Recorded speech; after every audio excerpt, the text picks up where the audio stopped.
Welcome back, ladies and gentlemen. In this video, we're going to be looking at a number of pretty important ideas. Primarily, of course, rotational kinetic energy, but how this applies to energy conservation situations and how that's going to be useful to us when we try to analyze some situations. So to begin, recall that kinetic energy of translation or linear motion is simply 1/2 times the mass of the object times the velocity of the object squared. Well, we also want to connect this to rotation, and there's a really basic way to relate translational speed to rotational, where your translational is equal to the radius times your angular speed, or angular velocity, if you like. So we're going to put these together, and what we're going to look at is initially an object that is just a point mass, and this object is going to be a certain distance away from a point in space where we have an axis of rotation right there. So imagine this thing sort of moving around like this. So we do have rotation, right? There is an angular velocity, but there is also this tangential velocity there. And if this is an axis of rotation, then we have a radius, or a distance away from that center to where this mass is. And this mass, m, for now, just consider a point mass. So it has no size. Its size and shape is insignificant for our concern right now. So we're going to put these together and apply it to this situation. What we can do is say that, well, the kinetic energy of the rotation, or the rotational kinetic energy, or angular kinetic energy if you like, is just 1/2 mass times, well, instead of a v, we're going to substitute r omega. And that quantity squared. And so we can sort of just shift a little bit and say that this is going to be 1/2 times mass, and we have r squared, and we have omega squared. And I'm going to put the m and r squared in parentheses here, and there's a reason why.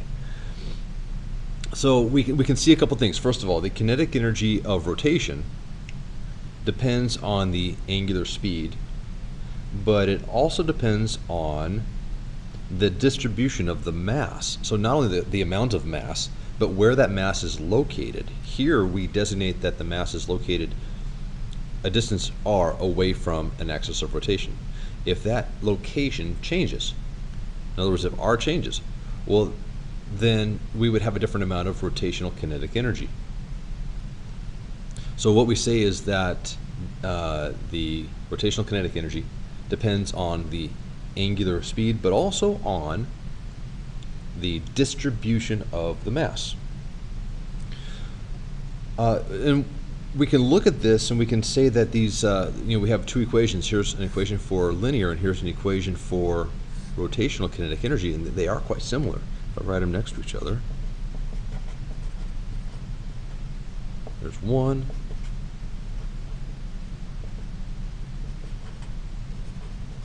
r squared, and omega squared, and there's the other.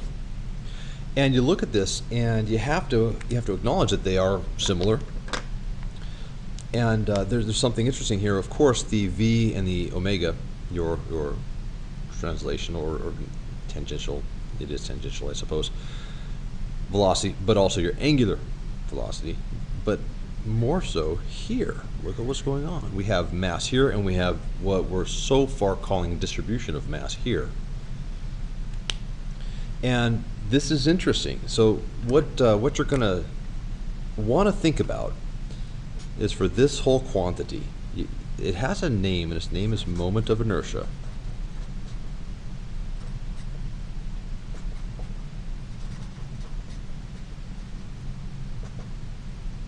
Moment of inertia. It's an important term. The symbol for moment of inertia is capital I. Now, this is going to be interesting when we get to other topics in physics. You'll see capital I used elsewhere for other things. You simply must keep it straight what is being represented with a capital I, depending on the context of what you're doing. So, you might think of this as rotational mass. So I'm just going to put rotational mass.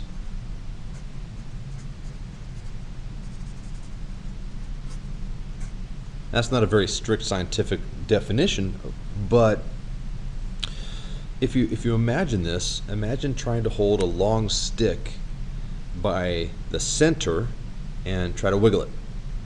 Take the same long stick and hold it by one end and wiggle it.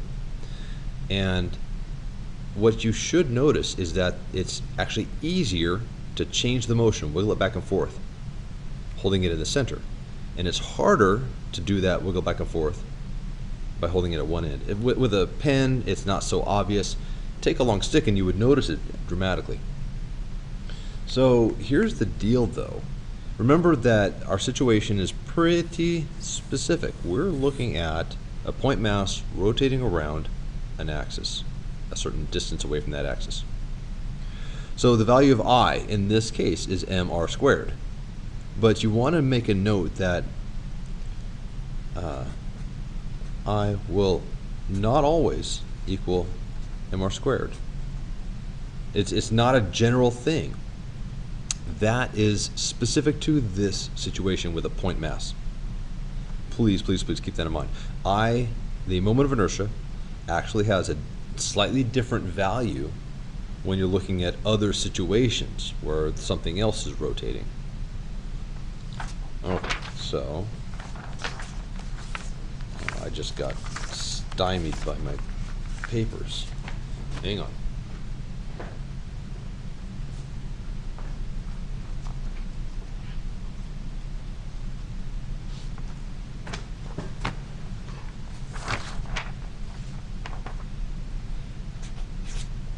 Okay, so what we're usually going to do also, and since most of the time, as a general thing, you don't want to write mr squared for your moment of inertia, we'll just write an I in this equation.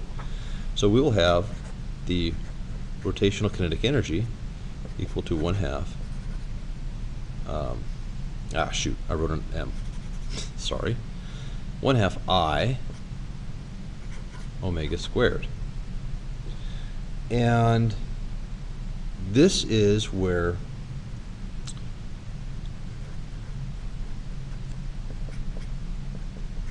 I is the moment of inertia,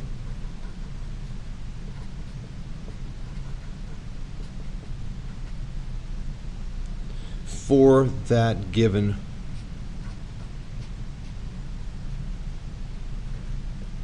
rotating object. It is very specific.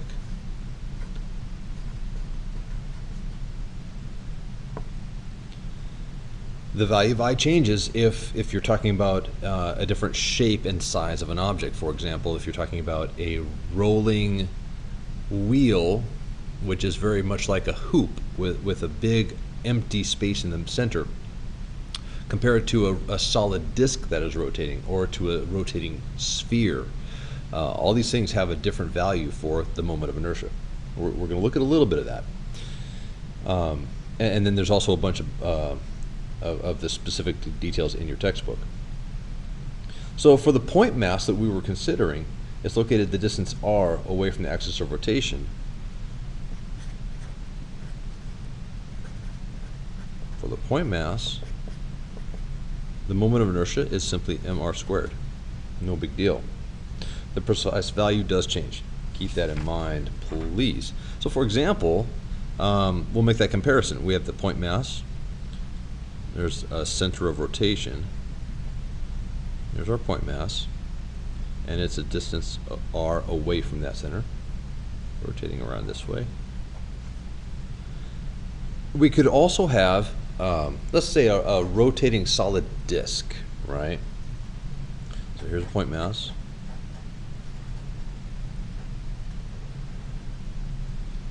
We could have a disk. And a disk really is equivalent to a solid cylinder.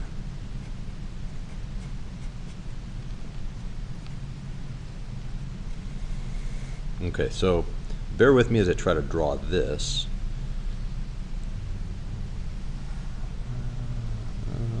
And back, okay. And try to give it a bit of perspective here, three-dimensionality.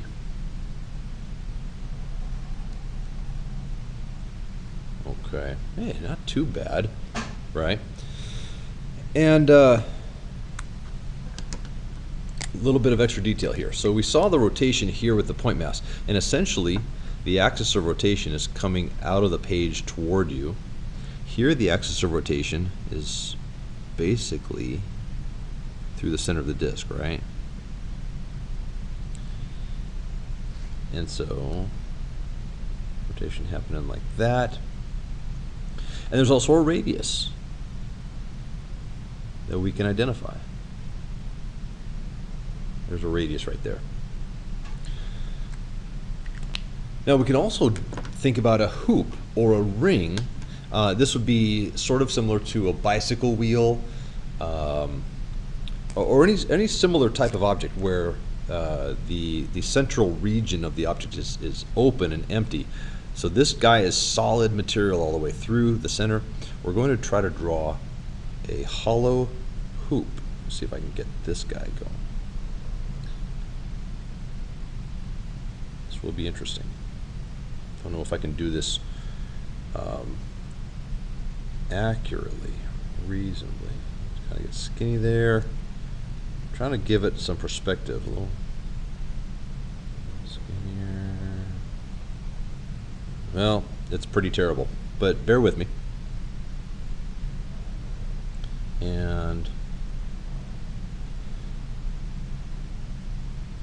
now the hoop can have sort of any dimension this way that you want. It's still empty in the center. So for example, a bit of this to give you that illusion, right?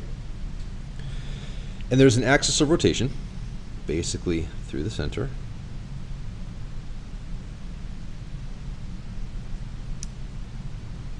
And we can just indicate rotation about that axis here. Now there also is a radius, right? So we have a radius here. Awesome. Oh, I forgot the label on that guy.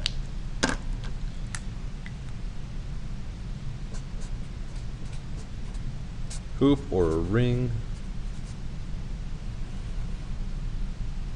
Or you might think of this as like a cylindrical shell, right? If this is a solid cylinder, this is an empty cylinder.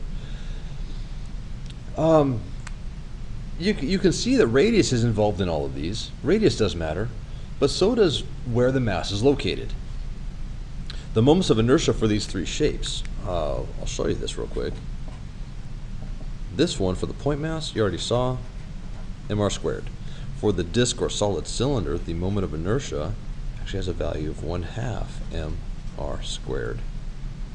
And for the hoop or the ring, the moment of inertia has a value of, well, again, it's interesting, mr squared.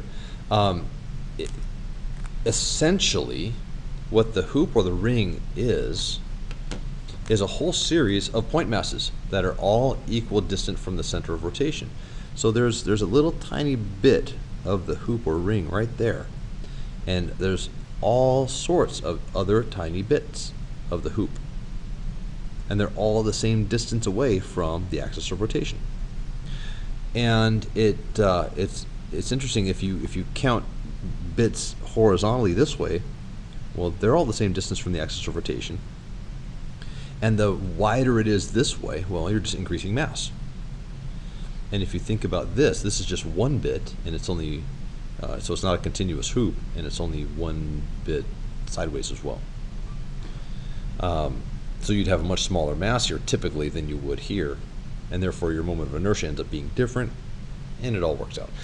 There are numerous other examples of other types of shapes in your textbook, so check it out. These are three common ones, but they're not the only ones you'll have to be able to use. And I would suggest you start practicing these things, maybe even memorize them for your own benefit to make this kind of work much easier. You're going to want to be able to recall these pretty quickly. So now here's the thing. What is the significance of the moment of inertia? Why is it important?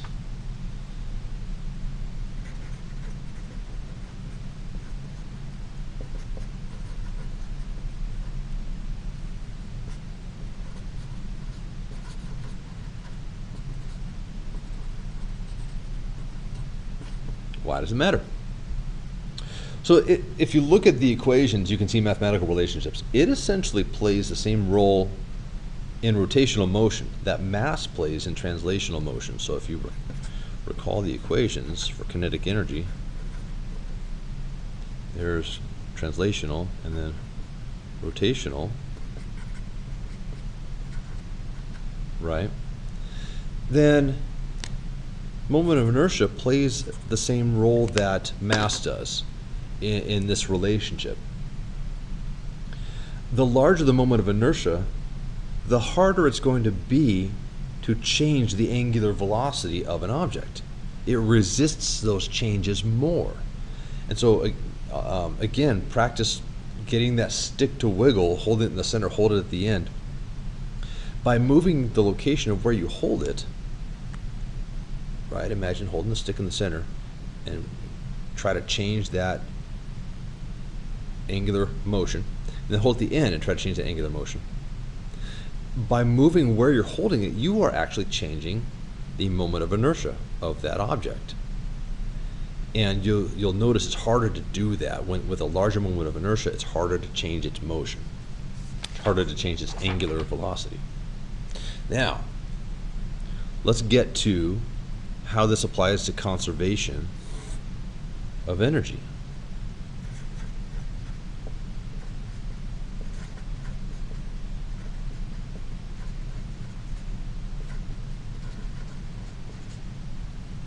Right? So we want to look at what the kinetic energy of a rolling object is going to be.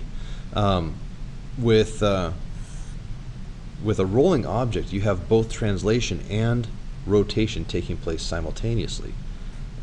So the total kinetic energy of a rolling object, where there's no slipping, it's pure roll. Well, we're going to have the translational component of that kinetic energy there. But we are also going to have the rotational component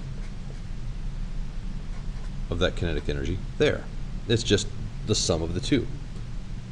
Now we can substitute in here for omega for angular velocity. Well, that's just velocity divided by radius. So a quick substitution here. And we start to reduce the number of different variables in the equation.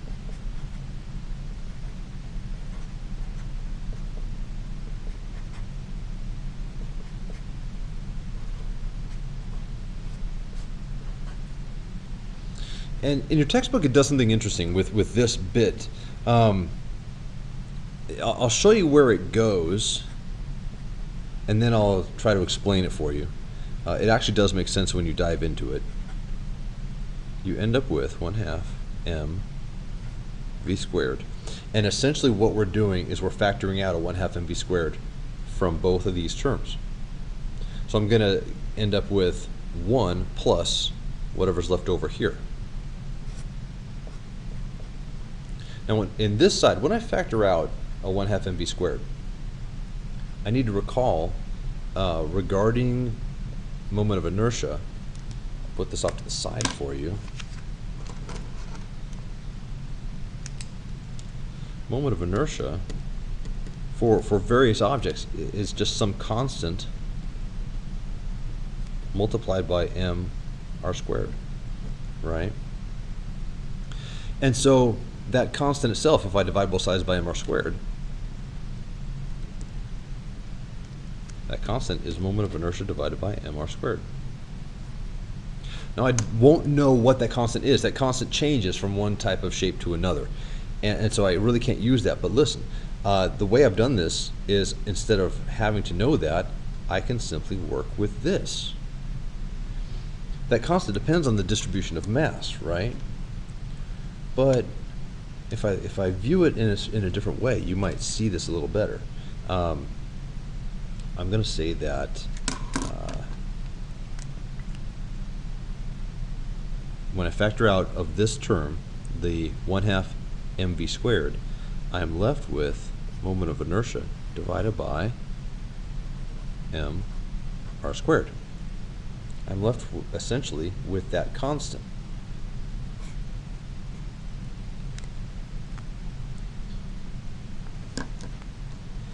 And now, if you're unsure of how that comes about, you're welcome to come and talk to me. I can sort of work through it with you. It's not a terrible deal. How you get there is not so critical. But what's interesting is just that, well, now we only have a mass in both places. We have a velocity here. We have a radius, and we have a moment of inertia. And it gives us something we can work with. So let's look at this. So how do we apply this idea to conservation of energy?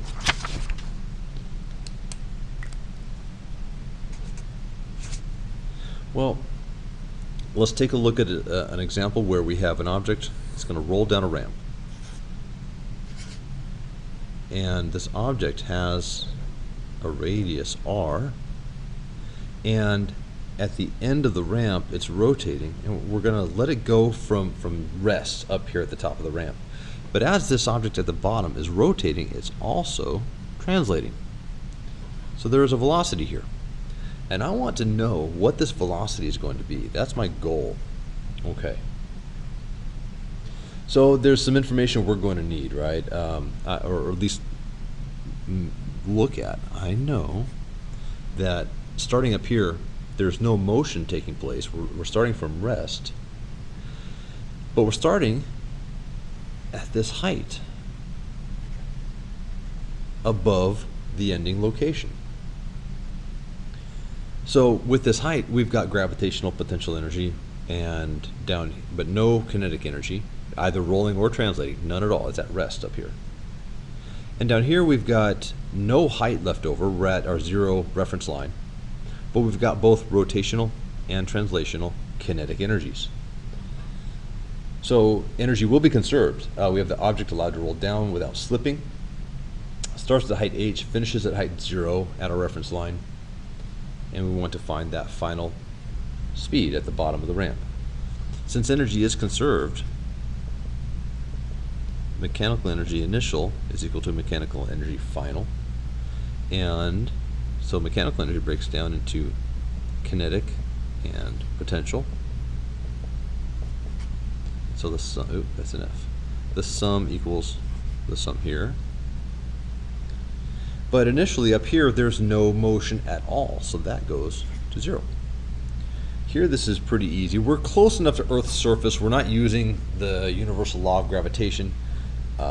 We're just going with G equals to 9.81.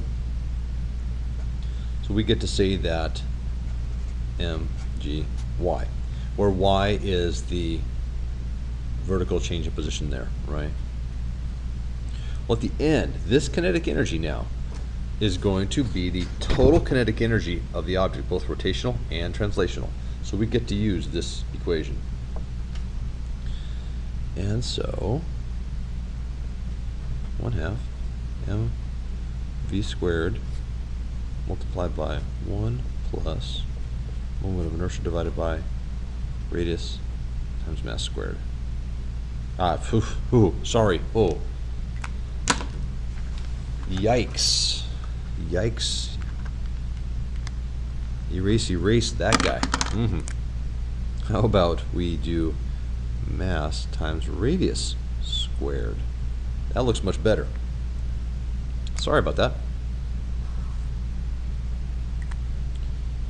Brain's not working as fast as the pen is. So, but this is only the one term, right? That gave me this guy. That gave me this guy. This gives me that whole thing right there, the whole deal. And so this potential energy must give me some other term. And, well, if this is now at the reference line down here at 0 height, then the potential energy will be 0 at that location. Okay, so simplifying this, and ultimately what I need to solve for is going to be this velocity. That's what I want. That's my goal, right? So here we go. I'm going to spare you some algebraic manipulation. It's a good exercise to work through, but I want to save time here in the video. So we end up with 2gy divided by 1 plus I over m r squared. And the whole thing is under the radical. Sorry, my radical didn't quite go down far enough. There you go. Okay. So this is interesting. This would allow us to find that velocity at the bottom of the ramp. And it turns out, if we know the moment of inertia of this object, if we can determine its shape and its mass and its size, we can work out this final velocity quite handily here. And it's not a problem because we've incorporated both the loss of gravitational potential energy, giving it translational energy, but also giving it rotational energy. But the velocity here is only accounting for one of those types of energies. Now, there's something that you should be thinking about. Looking at this equation, you should be reminded of something. Why does this equation resemble something else that you've studied? Why does this equation resemble this one? Well, think about this. If your moment of inertia is 0, then what happens to this whole little bit right here? Well, that goes to 0. 1 plus 0 is just 1. You're dividing by 1, so it turns into that. If this object were not rolling down the ramp, if it were sliding, purely sliding down the ramp, well, that would make a lot of sense, wouldn't it? Then it would have picked up a velocity dependent upon how the vertical change in position here, and dependent upon the gravitational acceleration. But that's if there's no rotation. So you'd have essentially moment of inertia is 0 with no rotation. So that's interesting coming out of this this situation where you have that sort of similarity. But you can see that with rotation we have to throw in the extra term to account for the discrepancy that we would see. If we worked out velocity this way only, then we would not be accurate, right? Because this thing is rolling. There's rotational kinetic energy here as well, which will make this not a valid, not an accurate means of finding the velocity. Well, okay, this works also for an object that's rotating due to winding or unwinding of a string. Object like a pulley with a string or a rope around it, or an object like a yo-yo. So this kind of thinking will work there also. We will use this type of thinking here, not necessarily that same equation, although we might. So here's what I want to look at. I'm going to check out an Atwood's machine because this is very common with a pulley. There's a center and string coming down to a mass hanging there, string coming down to a mass there, and this mass is starting out on the floor, the table, whatever that surface is, and this mass is M1, M2. M1 is starting out a certain vertical distance above that surface. Okay, this pulley also has a radius r, right? And the way I've drawn it, you can already see that M1 is larger than M2. So when released, you know that M2 is going to move up, M1 is going to move down, and the pulley will end up rotating. So in this example, though,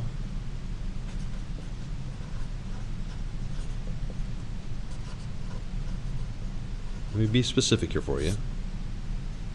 We're going to release it from rest.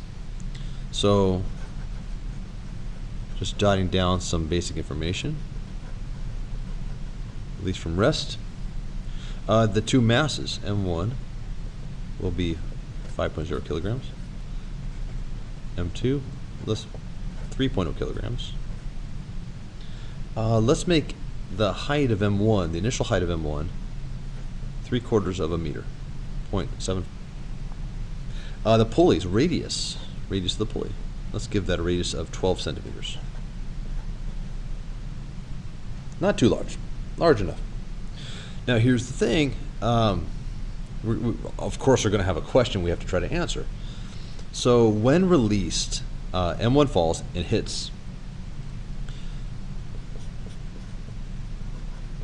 If M1 hits the ground,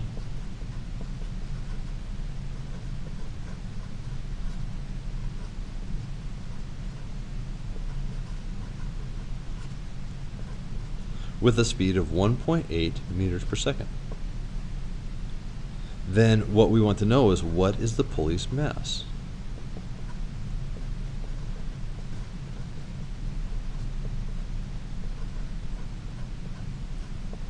So right away you can see that, well, okay, I'm not just going to be able to take this form of the equation and plug stuff in and get a velocity. It's sort of the other way around, right? But we'll work this out. First, okay, so I want to make sure I identify, I'm looking for mass of the pulley. Mass of the pulley is my unknown. Fair enough. Strategy here. Well, I'm going to use conservation of energy. There's gravitational potential energy here. There is initially no kinetic energy anywhere. And when M1 hits, well, everything will have kinetic energy. 1, 2, 3 things will have kinetic energy, right? But M1 will have lost all of its potential. The thing is, M2 will have gained potential. So when we line up our initial and our final situations, we have to account for all of those things. So here's what this looks like. Start it out, and I'll have to expand this as I go. Mechanical energy initial is equal to mechanical energy final. Easy enough. So my kinetic energy initial plus potential energy initial equals kinetic energy final plus potential energy final. Cool. Initially, kinetic energy. Well, nothing is moving initially. It's released from rest. Right? So this entire thing goes to zero. But you want to remember that there are 3 things that could have kinetic energy. They don't initially, but they could. So this initial kinetic energy is made up of a sum of 3 kinetic energies, which is all 0. This potential energy, it's in the form only of a position for mass 1. So we have mass 1, G, H. And you could write a Y there for H, same thing. Now here's where we have to be more careful. The final kinetic energy. Well, when M1 hits, 3 different things are moving. M1 is moving down, M2 is moving up, and pulley is rotating. So I have 3 things I have to write in here. The nice thing is, I recognize that M2 and M1 have to be moving at the same speed. They're tied together, they're connected objects. So since they're moving at the same speed, the kinetic energy of those two can be M1 plus M2 times their final velocity squared, right? So those two are moving at the same speed for those two. And now there's a term, I'm going to run out of space here, I'm sorry. There's a term for the kinetic energy of the rotating pulley. Well, I'm going to sort of do this. I'm going to add, and I'm going to just extend this down here. Kinetic energy of the rotating pulley. well, that will be 1/2 times the moment of inertia of the pulley times the angular velocity of the pulley squared. Right? So that's kinetic energy of a rotating object. Cool. The pulley is not translating anywhere, so there's no extra bit to this kinetic energy right here. That's it. But finally, there is some potential energy. I have 3 terms of kinetic, and I have potential. M2 will end up higher. So, M2G. Now, how high will M2 go? Well, it's going to, since it's connected to M1, it's going to lift up by a distance of h. H, right there. And again, if I use y here, I use y there, it's the same thing. Wow, so I have a little bit of a busy equation. And I have to keep in mind the ultimate goal. I want the mass of the pulley. So mass of the pulley, there's M1, M1 and M2. M2, where's mass of the pulley? Mass of the pulley turns out is hidden in here, in this term. So I gotta kind of wrangle some stuff out of it. I'm also going to use a relationship that's going to help me reduce the number of variables that I have to remember, have to deal with here.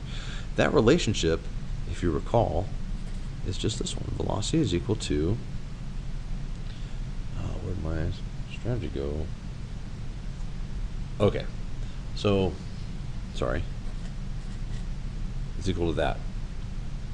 Or, this is really the substitution that I'm interested in doing. The angular velocity is equal to velocity divided by radius. I'm going to use that instead of that omega right there. I'm going to use, that's going to go right there.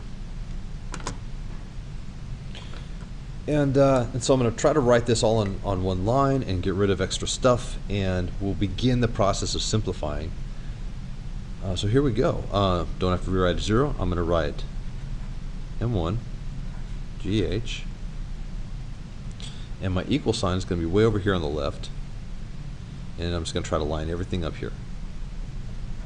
1/2, so it's nice and clean. M1 plus M2 times that velocity squared plus, now, okay, moment of inertia of the pulley. I'm gonna write this term. So I have the 1/2. But what is the pulley? It turns out the pulley is going to be a solid disk. So that's very straightforward. Now, the moment of inertia of a solid disk or solid cylinder, right? 1/2 mr squared. So instead of writing I, I'm going to write 1/2 mr squared. Now, what m is this? This is the mass of the pulley. Aha, there's the answer I'm looking for, 1/2 mr squared. So I took I, and it's all this. Now, I'm going to do this substitution here, V over R for that omega. That quantity is squared. Sorry, it's getting a little close to that line. And now I have this final term, M2 GH, right? So essentially, I'm going to try to hide what's not critical there. There we go. Essentially, that's what I have to look at and solve. And my unknown is mass of the pulley right there. So I'm going to try to show you isolating that guy. Let's work on that. I'm going to begin anew here.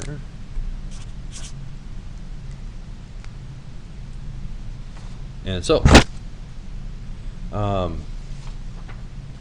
look at this and I say, okay, I'm trying to isolate this. I will have to subtract that term and that term from both sides, and then I'll have to divide by a bunch of stuff to isolate that. So on the left, I started with M1 GH. I'm going to subtract M2 GH, and then I'm going to subtract this business.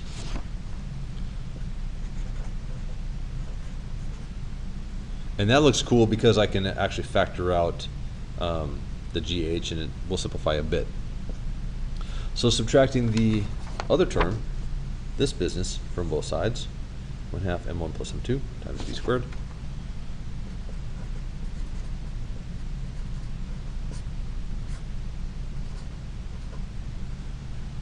And that has left me with this isolated. Now, I can simplify this a little bit. You probably already recognize a few things. That's going to go to 1/4. I have r squared, and I have r squared in the denominator. Those will cancel. That's curious. That's nice. So over here, it goes to 1/4, and I end up with mass of the pulley times v squared. Remember, r squared canceled, and that went to 1/4. That's what I have here, 1/4, and r squared is gone. So it's starting to look better already, right? I'm going to multiply both sides by 4, and I'm going to divide both sides by v squared. Oh, by the way, it is the same velocity in each of these locations, but it's not going to be advantageous to try to cancel it out. It'll just, if you try to cancel that, it'll creep up over here. So let's not bother. Multiply both sides by 4, and then dividing both sides by v squared. So, and I can simplify this as well. This is m1 minus m2 times gh minus 1/2 m1 plus m2 times velocity squared. So I've multiplied by 4, and I now divide by v squared. All over v squared. And that is equal to mass of the pulley. I can work with that. So I'm going to substitute some numbers in. M1 is 5 kilograms, 5.0. M2 is 3 kilograms. G is 9.81. H was 0.75 meters. M1 plus M2, so 5.0 plus 3.0. V squared, I know the velocity was 1.8 meters per second. And that's squared. I don't know why I just wrote the units, but had been trying to save space by not writing units out. These are masses. That's acceleration. That's a height. These are masses. This is a velocity. Okay, but don't lose track of that exponent. That is such a common mistake. Lose track of an exponent. And this is over 1.8 squared. Don't lose track of that exponent either. Mass of the pulley. So it turns out we get an answer. Mass of the pulley. 2.167-ish, right? After some rounding. Well, because of sig figs, check this out.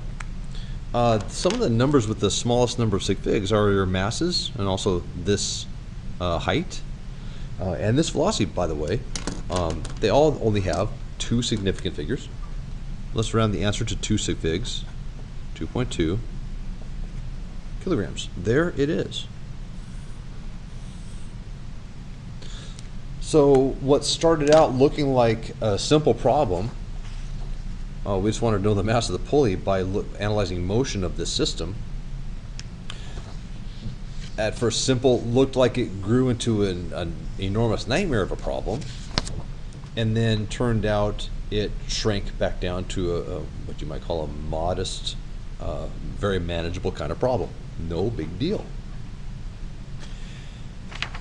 So that is how we could apply this. One example that we could use. Oh, by the way, I didn't mention to you, this example itself comes out of your textbook. Let me give you the page number if I can find it. Okay. This comes from page 327. This is number 70. Just for your reference.